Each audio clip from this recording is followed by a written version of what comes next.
When we talk about a criterion of civilization, is that the citizens are disarmed, and that there is a monopoly on the possession and the use of weapons in the central government.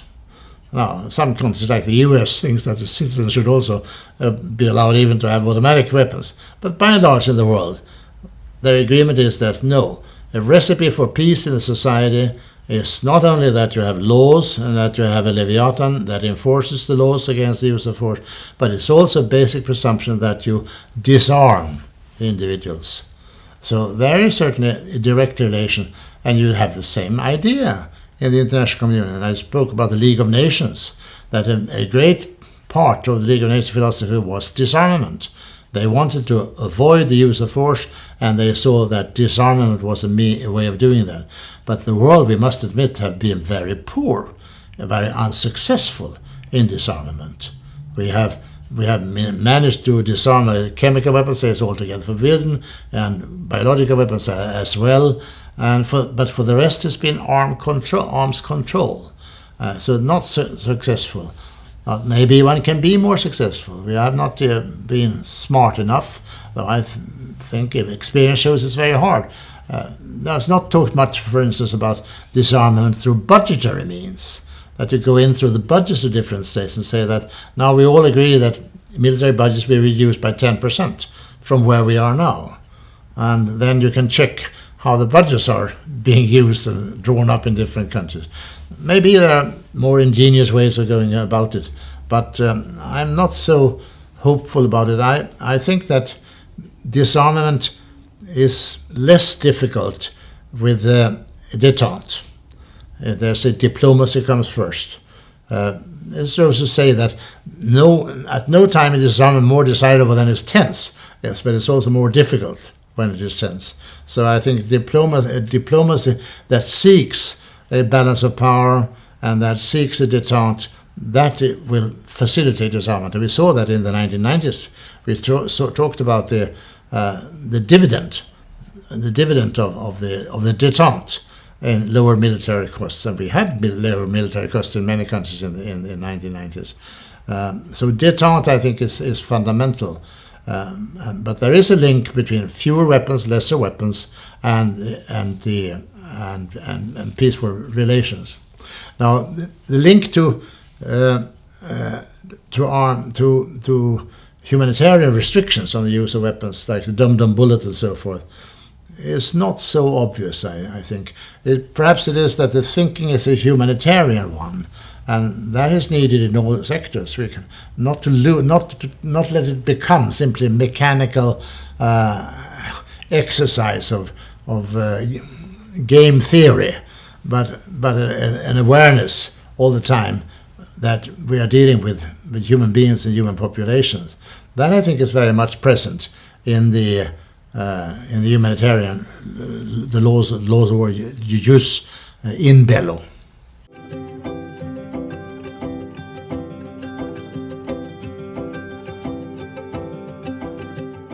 I certainly dealt a great deal with particularly inhumane weapons, because I was the Swedish delegate in the 1970s conferences on the modernization of the laws of war in Geneva, and with the Swiss government as a host.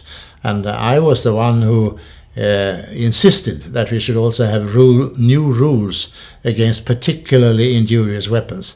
It was sometimes talked about as a convention, rules about inhumane weapons.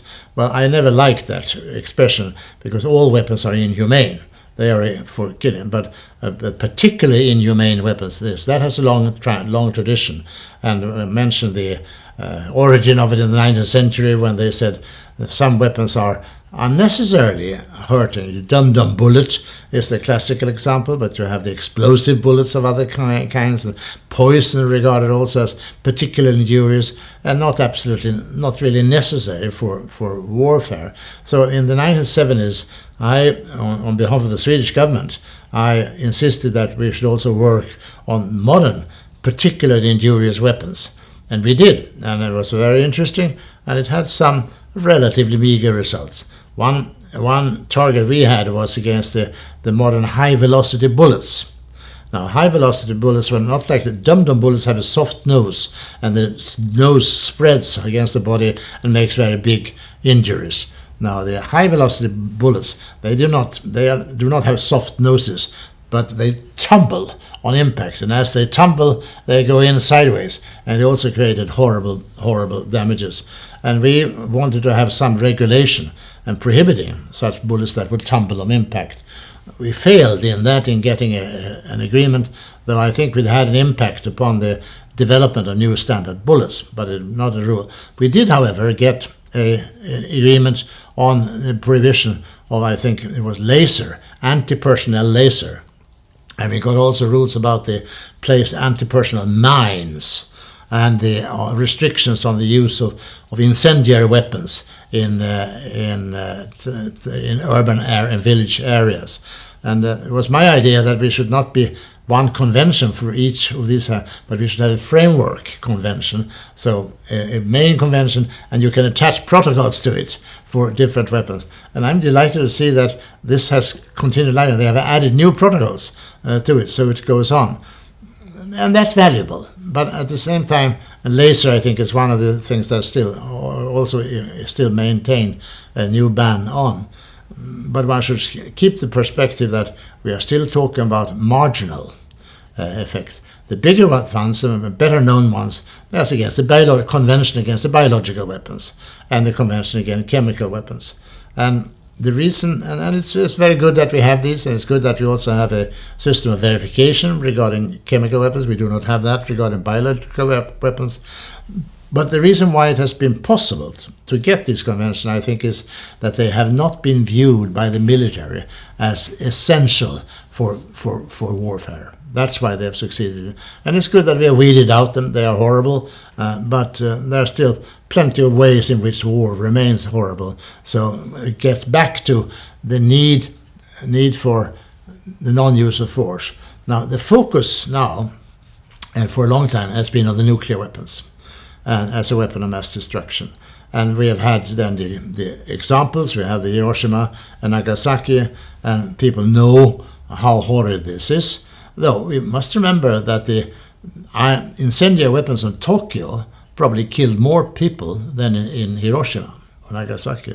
So the incendiary weapons are no toys at all. The conventional weapons can wreak real horror.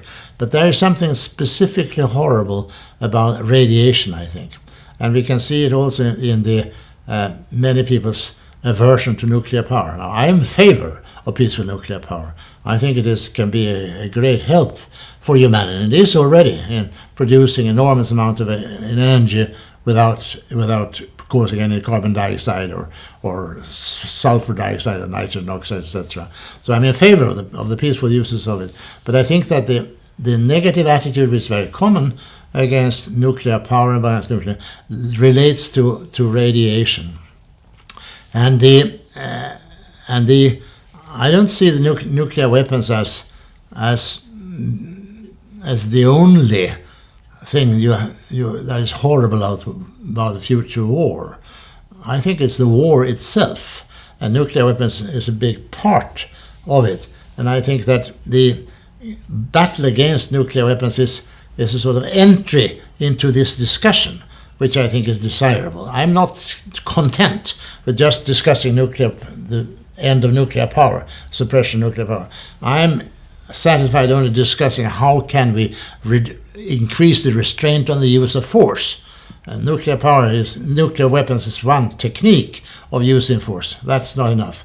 It's a very important one, but it's an entry, and it's a valuable entry. And if people need that in order to get into the discussion, how can we reduce the use of force? Well, fine, and I'm part of it, and I'm an enthusiastic participant in the effort to reduce the role of nuclear weapons.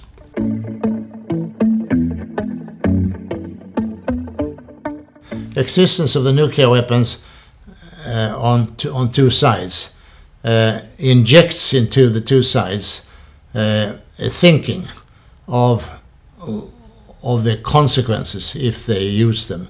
So the existence of nuclear weapons has an effect of restraint. That's the mutually assured destruction. I think that's undeniable that that is there. It's not a very nice way of maintaining peace. No. There's something very unpleasant about it. And I can understand that Reagan wanted to develop a means of the Star Wars, stopping the nuclear weapons from coming. On the other hand, if he had succeeded in this, then there would have been a first strike capacity of the US. And the US stands for good and motherhood, etc. So they would never use it. But I'm not sure the Russians would buy that argument. And I think that the fact that you have this balance, the mutuality, is a realistic and unpleasant but realistic thinking. And it was codified and recognized, rationally recognized in the ABM Treaty, in which they made sure that they could both maintain this mutually assured destruction and thereby keep themselves in peace. I think that if any one of the superpowers succeed in the Star War, and they really can, it's manifest to them that they can crush the other side and the other side cannot crush back, then I think we are in danger. Then I think the power will be misused. So I think it's important that mutually assured destruction is maintained. And you see how now it leads to an unfortunate arms race in which the Russians will say that if as the US develops, it means we will also develop our hyperspeed weapons and so forth, thereby maintaining a balance of power. So that is a factor for peace. At the same time, you can, even within the system, you have through disarmament and arms control, you can achieve some stability by agreements, and that is important. The best example, I think, is on the nuclear test ban. Now we have a partial test ban agreement, which is there and prevents any testing of nuclear weapons in the atmosphere or in the water, but testing underground could still occur. It's not a gentleman's agreement that there is no testing, but I think it would be very important to have the comprehensive test ban accepted, because that means that after all that you cannot develop new nuclear weapons with a great deal of certainty without the testing. So it will be some lid on the development of the nuclear weapons, and I think that will be welcome. SALT agreements, the START agreement, yes, I think that helps to stabilize, and that is important. So yes, I'm very much in favor of these things. I think they are helpful to the maintenance of peace. But it's not the solution. The solution lies more in the long-term restraints on the use of force itself and on the techniques we have for settling disputes. Now we've seen an evolution that I think is favorable towards more use of economic pressure rather than weapons. Also skeptical evolution in the thinking about intervention. So there are some good signs in this, but we certainly live in a great deal of peril.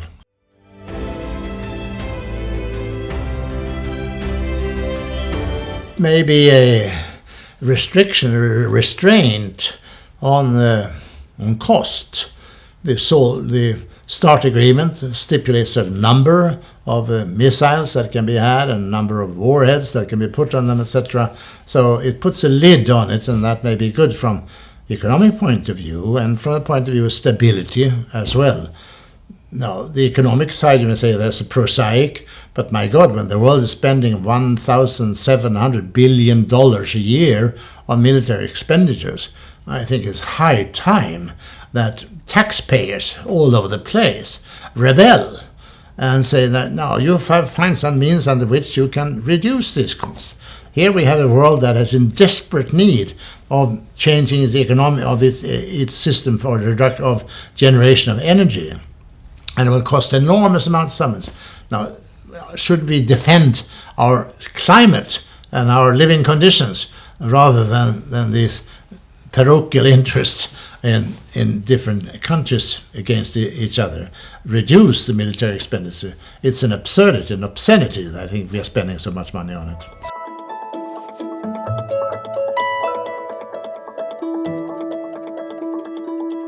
Yeah, well, you talk about then proliferation of nuclear weapons. Mm-hmm. We have nuclear weapons now that threatens the world. but you also have the risk that will arise if very many states have it.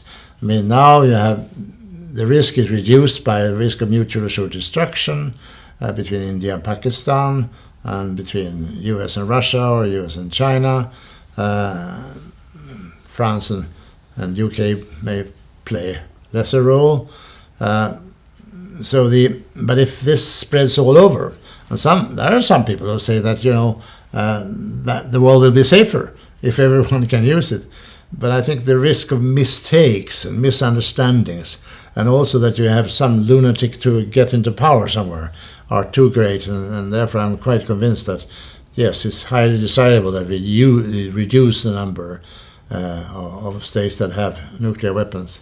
Sometimes I'm toying with the thought that the five, P5 in the Security Council, of course, are the five who originally have nuclear weapons. Thereafter we have an addition of Israel and we have India and Pakistan, North Korea also. You have had 4 additions, not very much. But in a way, it's the five, when we speak about the need for a monopoly on the possession and use of weapons as a precondition for peace in the national security. Maybe when we say that yes, in the international community too, the international community should have a monopoly on the weapons. And the P5 in the Security Council is a collective leviathan. And maybe this is what they're trying to preserve, their collective power to have a monopoly on the nuclear weapons. They have not quite succeeded because they've failed in the case of these 4 states, but they have been pretty successful. I mean, the success has been fairly great in preventing a spread of nuclear weapons. It's not complete, and it's certainly not reducing, and that's the resentment that the non-nuclear weapon states have against the nuclear weapon states, that they are not serious about trying to do away with nuclear weapons between each other. They've had 50 years to do it.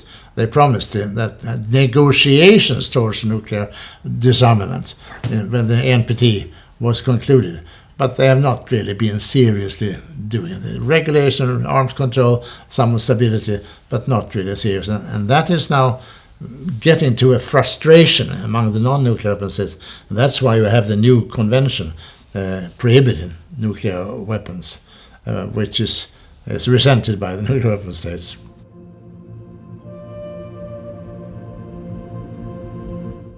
Well, I've been rather skeptical about the notions of what they call counter-proliferation, which I think originated in the US a long time ago, and by people who say it's not enough to have non-proliferation. Non-proliferation is works on a voluntary basis, with economic pressures and inducement. But if you read the Non-Proliferation Treaty, of course it is said that there are some carrots for giving the commitment not to have nuclear weapons. One carrot then is to facilitate the transfer of the nuclear knowledge, facilitate the going into nuclear power and so forth. This is the carrots. Now, there was more than that. I'm sure that when Sweden decided to join the Non-Proliferation Treaty, in the background there was also probably arguments from the US side that if you do not do this, if you do not cut yourself off from this option, then we will cut you off from a number of things. So there are not only carrots, but there are also sticks. And if we were subjected to that, then I think other countries were also cajoled into the non-proliferation. Both carrots and sticks work. But the idea that you go so far as to actually breach the UN Charter's rule, which says that it's prohibited to use the threat or use of force against the territorial integrity or political independence of another state. If you are ready to breach that, say that we think it is justified that we bomb you if you are thinking of going further into enrichment or reprocessing. No, I think that's for big states to arrogate power to themselves. And of course the states that have done this is Israel in particular. They did so in 1981 when they bombed the Iraq reactor near Baghdad. And at the suspicion that Baghdad Saddam Hussein was moving towards nuclear weapons. I don't think this shown that he was at the time. Later on, yes, he was. But that was one case. They did the same thing. Israel did the same thing with Syria. And they bombed something in Syrian territory that is believed might have been a copy of a North Korean research reactor. And again, I don't think that's justified. And in fact, after the Iraq incident, Israel was condemned in the Security Council. With somewhat restrained words, I must say, from Jeane Kirkpatrick, who was the US ambassador at the time. And now I think that Cheney, the former vice president, he said they did the right thing to do. But this, I think, is to accept the US as a policeman of the world, a self-appointed policeman of the world, and that does not square with the UN Charter. And I think that other ways of avoiding that Iraq were to go to a nuclear weapon would have been proper. Now we see now in the North Korean case, the US is trying diplomacy. There's also the risk is there that they might attack North Korea, but they don't. Main reason being the deterrent that North Korea have some missiles that could reach perhaps the US in a number of years of development. So there's deterrence as well. But there I think they are proceeding with the right way of trying to talk them out of the nuclear weapons. And it was successful in the case of South Africa. And through diplomatic and economic and other pressures, it was successful. And of course, it was successful in the case of the Ukraine and Belarus and Kazakhstan. So we have 4 cases in which, through peaceful means, one was able to enlarge the number of states committed to non-proliferation, and we have seen then the other method in the case of Iraq. So I'm not very favorable to the use of force to prevent it, but the other methods, which evidently have worked.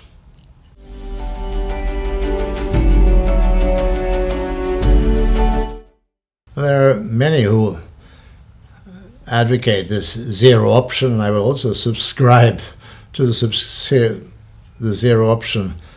But at the same time, I think that if you achieve that, what really remains is how fast could anyone get back to having some nuclear weapons. The laboratories are there, and the knowledge is there, and the industrial capacity is there. So how fast could that happen?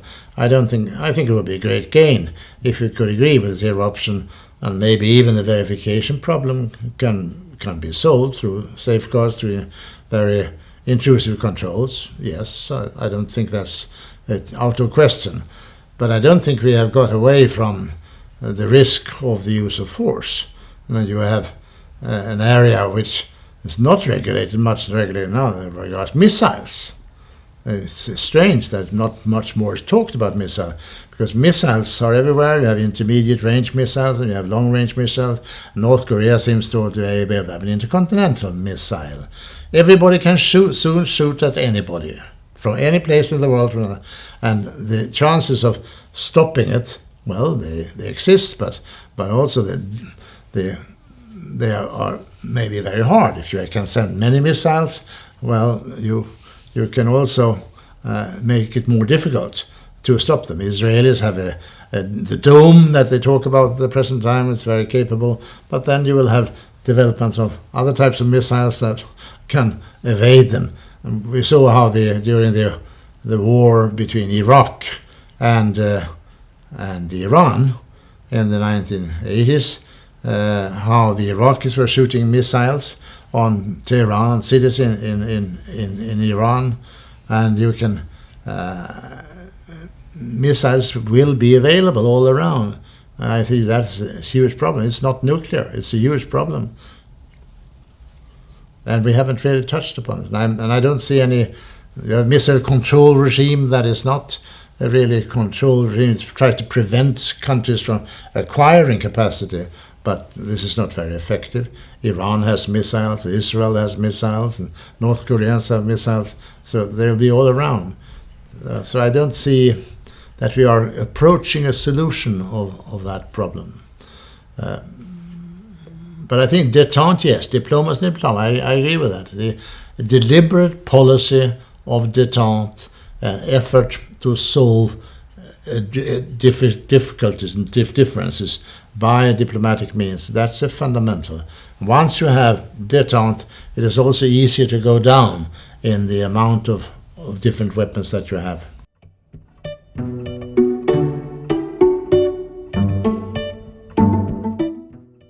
You have other technologies that are risky.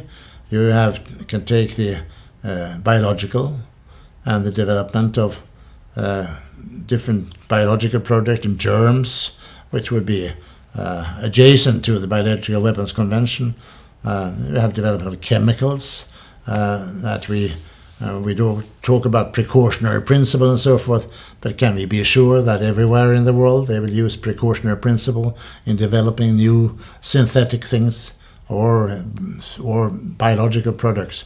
I mean, how to control this, I think is very, very hard, and you will need a very good cooperation between the major players, between the big powers and the Security Council.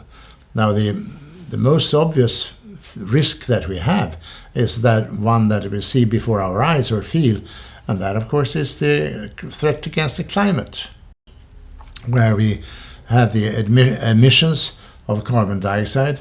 I came to feel very green. I have a green sweater now, and I feel green much deeper than that.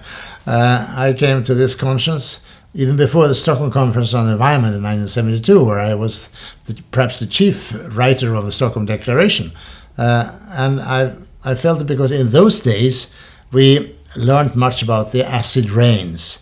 They were caused by the burning of fossil fuels, coal and oil mainly, and caused nitrogen oxide and sulfur dioxide. And these fall out on Swedish forests and lakes, and they killed them. So that was our major concern. We knew about the carbon dioxide, but it was not the big scare in the beginning of the 70s.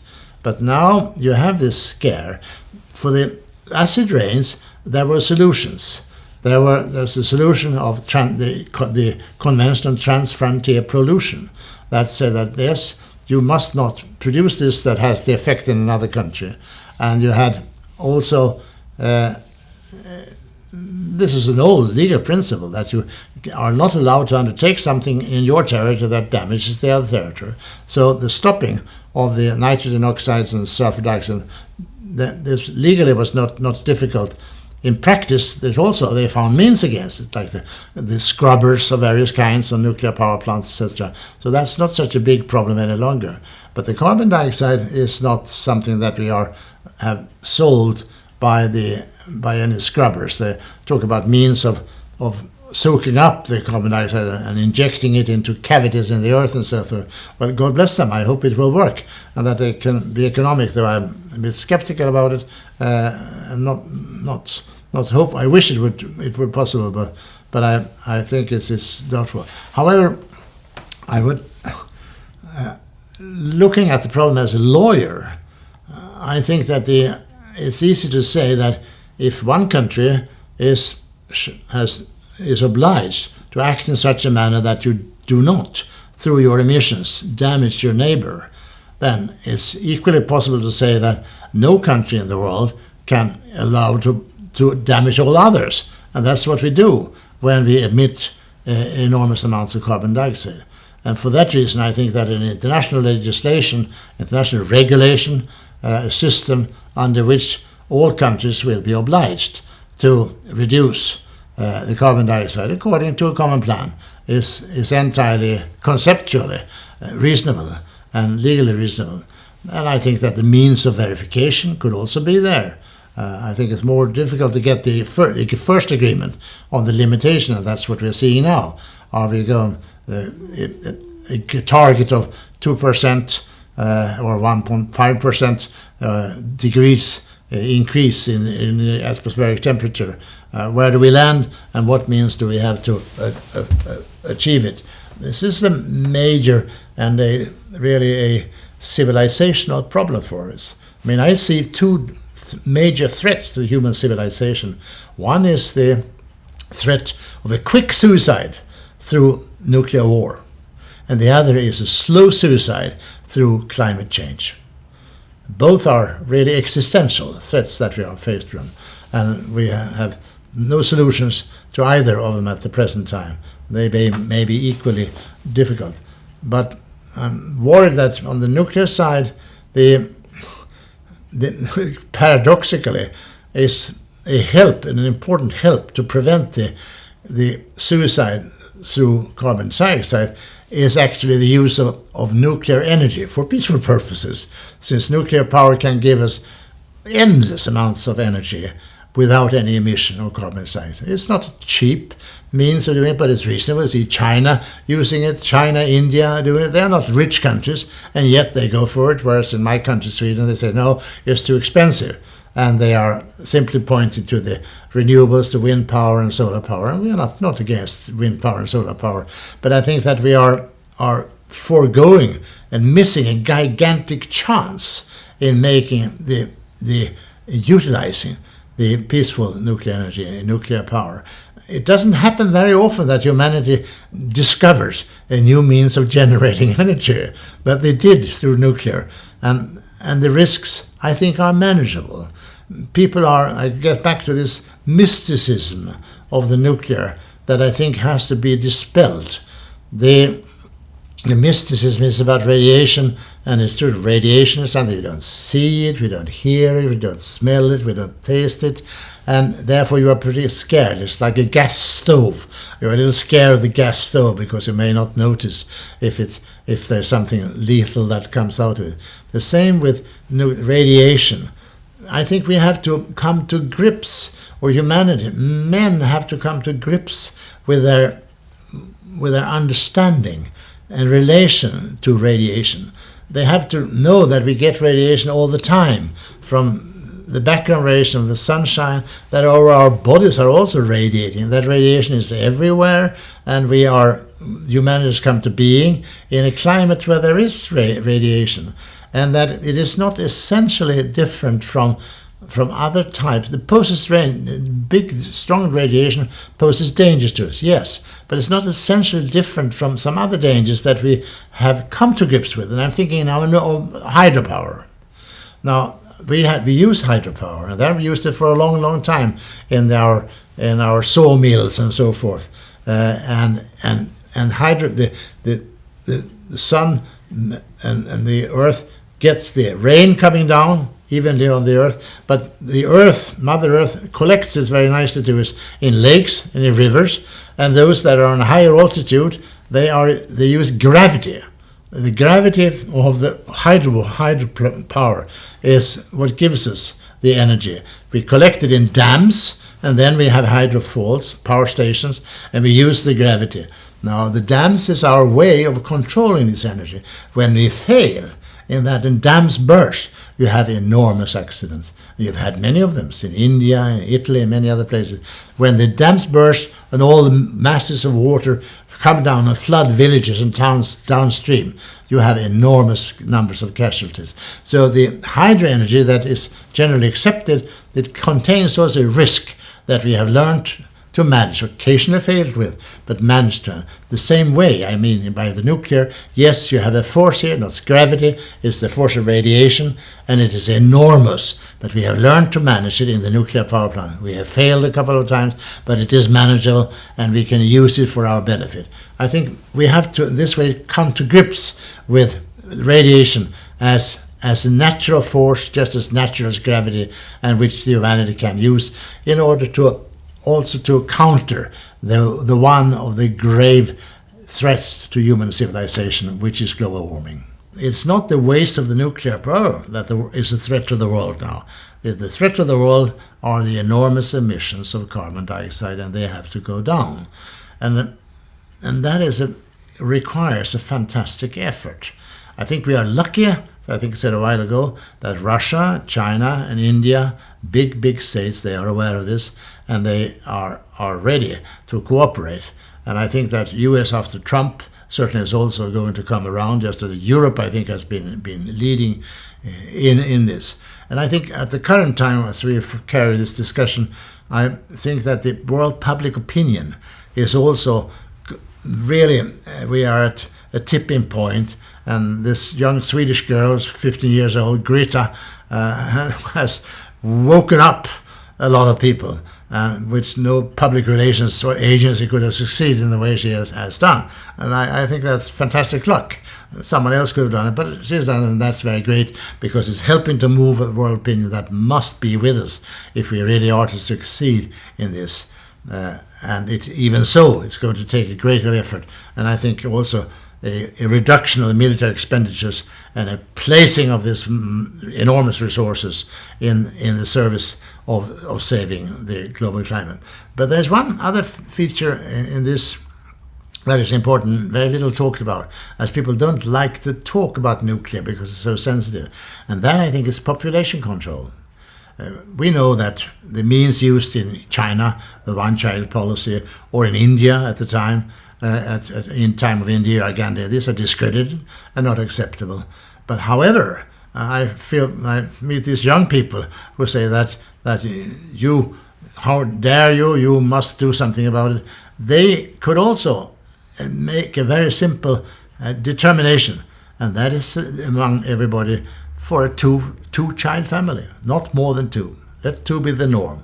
If we succeed in that, well, then that would be a very great thing. They say that with the standard of living that we now have, if everybody is going to have it, it would require two globes, two Earths, to maintain it. But another way is to make sure that the population of the Earth would be lower. At the time of Christ, there were 350 million people on the world. And on the year 1900, there was 1.5 billion. And now, at the year 2019, we are about 8 billion, and it's going up.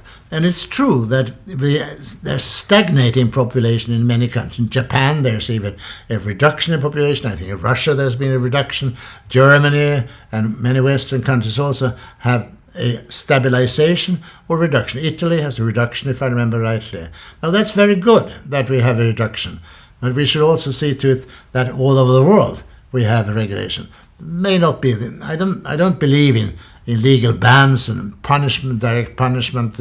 As I said, India and China methods not acceptable. But determine if there's an understanding that fewer and limitation of number of people is helpful, then I think that could be a determination. I don't talk about punishment of those who are 3 or 4 or 5. No, I think just a general norm that everybody is realizing that for the good of the Earth, we must not have so many children. We must have health care so those who have a child or 2 children, that they will keep their children, that they do not die in infant mortality or other. Yes, all that health care.